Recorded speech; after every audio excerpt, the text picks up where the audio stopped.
Assalamualaikum warahmatullahi wabarakatuh. Halo semua, kembali lagi bersama saya, Alifa Dimarpuri. Bagaimana kabarnya hari ini? Masih semangat belajar semuanya? Saya harap semuanya masih semangat belajar ya. Sebelum memulai, alangkah baiknya kita berdoa terlebih dahulu. Berdoa sesuai agama dan kepercayaan masing-masing, berdoa dimulai. Berdoa selesai. Selanjutnya, untuk presensi, saya akan ambil melalui tayangan video pada hari ini. Bagi siswa yang tidak mengakses video pembelajaran pada hari ini, saya anggap tidak hadir. Pada video pembelajaran hari ini, kita akan belajar mengenai materi usaha dan energi, yang meliputi usaha, yaitu ada konsep usaha dan hubungan usaha dengan perubahan energi. Selanjutnya, untuk materi energi meliputi jenis-jenis energi, yaitu energi kinetik, energi potensial, dan energi mekanik, serta ada hukum kekekalan energi. Selanjutnya, kita akan membahas mengenai materi daya. Kita mulai pembelajaran pada hari ini. Sebagian besar dari kita mungkin menafsirkan istilah usaha sebagai kegiatan yang dilakukan untuk mencapai sesuatu, atau kegiatan yang dilakukan untuk mencapai suatu keinginan. Apakah pengertian usaha dalam hal ini tepat? Dalam konteks kehidupan sehari-hari, tentu saja pernyataan ini tidaklah salah. Tetapi dalam sudut pandang fisika, pengertian usaha bila diartikan seperti itu adalah keliru. Lantas, bagaimana pengertian usaha dalam sudut pandang fisika? Nah, dalam sudut pandang fisika, usaha mengandung pengertian sebagai segala sesuatu yang dilakukan oleh gaya pada suatu benda, sehingga benda itu bergerak.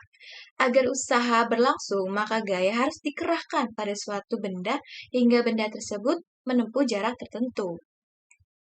Kemudian saya akan memberikan beberapa pertanyaan pemantik. Yang pertama, apakah usaha baru dapat berlangsung bila benda berpindah? Kemudian, bagaimana apabila benda yang diberikan gaya ternyata tidak bergerak atau berpindah? Apakah telah terjadi usaha? Menjawab pertanyaan-pertanyaan tersebut, saya akan memberikan gambar-gambar ilustrasi. Yang pertama, ada anak yang sedang mendorong meja. Yang kedua, ada orang sedang mendorong mobil yang mogok. Yang ketiga, ada orang sedang mendorong tembok. Nah, ketika orang sedang mendorong suatu benda seperti yang digambarkan yaitu meja dan mobil, maka benda tersebut akan mengalami perpindahan. Namun, ketika orang mendorong tembok yang tidak dapat mengalami perpindahan, maka tembok tersebut hanya akan diam. Berdasarkan ilustrasi yang saya berikan, dapat disimpulkan bahwa terdapat dua syarat terjadinya suatu usaha, yaitu yang pertama, adanya gaya yang bekerja pada suatu benda, yang kedua, adanya perpindahan yang dialami oleh benda tersebut. Dengan demikian, usaha didefinisikan sebagai sejumlah gaya yang akan bekerja pada suatu benda sehingga menyebabkan benda berpindah sepanjang garis lurus dan searah dengan arah gaya. Secara matematis, usaha yang dilakukan pada suatu benda dapat dinyatakan dengan W sama dengan F dikali S, di mana W adalah usaha yang dilakukan pada suatu benda, lalu F adalah gaya yang bekerja pada suatu benda, sedangkan S adalah perpindahan yang dialami oleh benda tersebut. Selanjutnya masuk ke pembelajaran bagian energi. Apa yang dimaksud dengan energi? Secara sederhana, energi merupakan kemampuan untuk melakukan suatu usaha. Energi dapat menyebabkan perubahan pada benda atau lingkungan. Perubahan energi yang dimaksud dapat terjadi dengan berbagai cara. Matahari sebagai sumber energi utama memberikan banyak manfaat dalam berbagai perubahan energi. Matahari menghasilkan energi radiasi yang dapat diubah menjadi berbagai bentuk energi lainnya, yang tentu saja sangat berguna bagi kehidupan sehari-hari. Nah, energi ini terbagi menjadi beberapa jenis. Yang pertama ada energi potensial. Apakah yang dimaksud dengan energi potensial?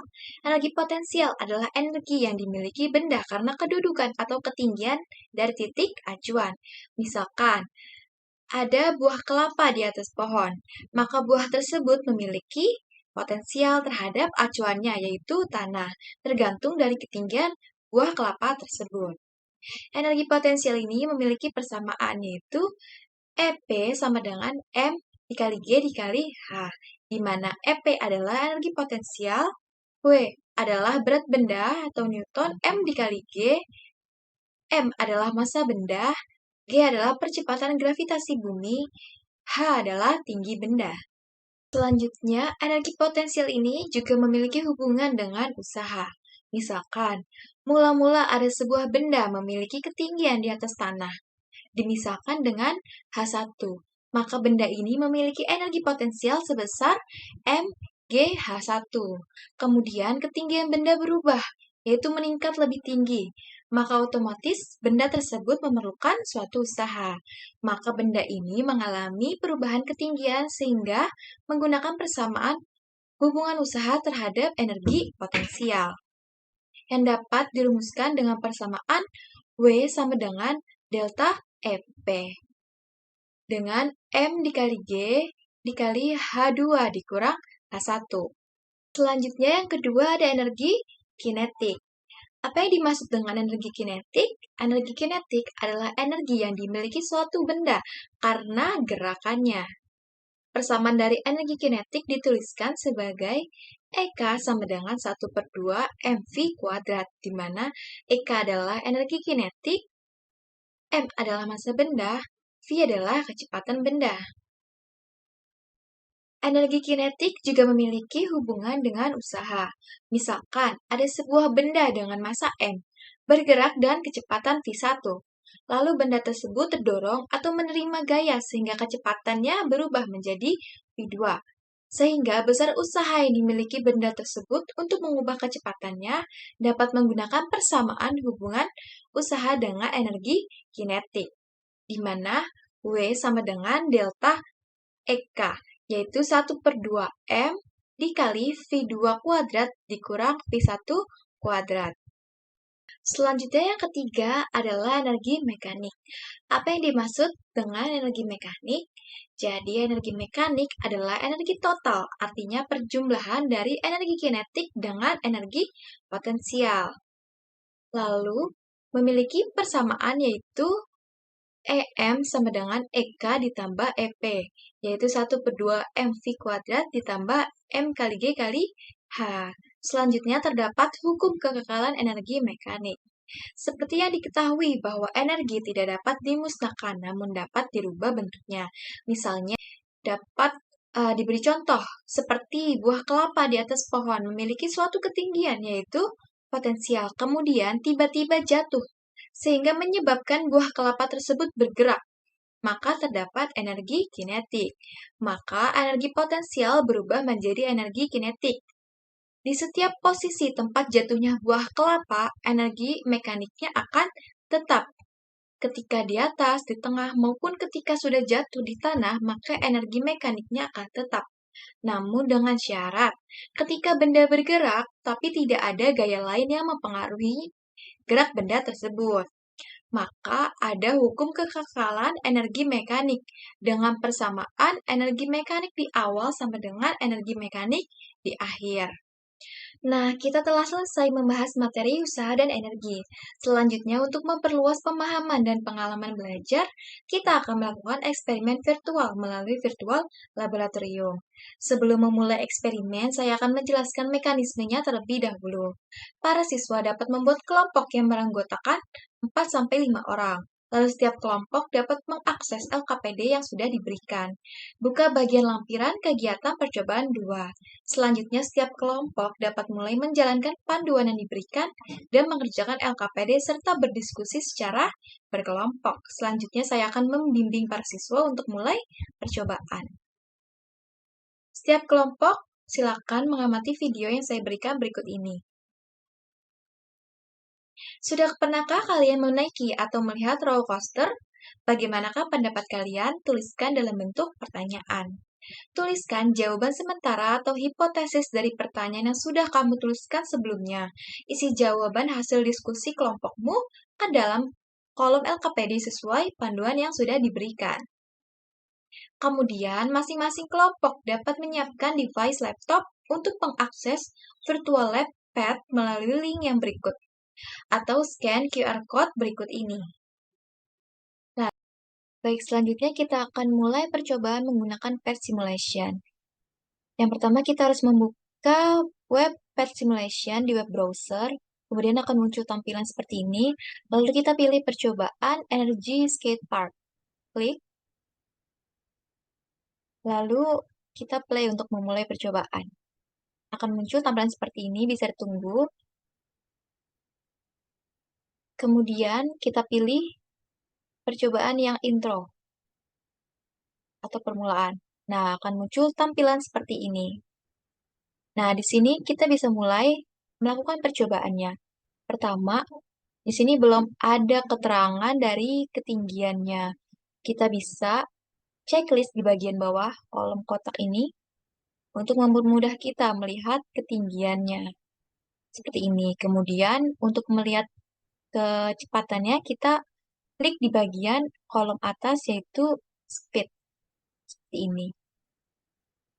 Kita juga bisa melihat dari energi kinetik, potensial, dan energi totalnya dengan mengklik bagian energi. Nah, seperti ini. Kemudian kita bisa mulai percobaannya dengan memilih lintasan yang berbentuk U yang ini. Dan mengatur massa dari pemain skateboardnya seperti yang sudah ada di panduan LKPD, yaitu yang pertama 45 kilogram. Nah, untuk mempermudah kita dalam melihat kecepatannya, kita bisa mengklik slow agar pergerakan dari pemain skateboard ini lebih mudah, lebih lambat dilihatnya. Nah, kita bisa mulai melepaskan ketinggian dari 6 meter misalkan.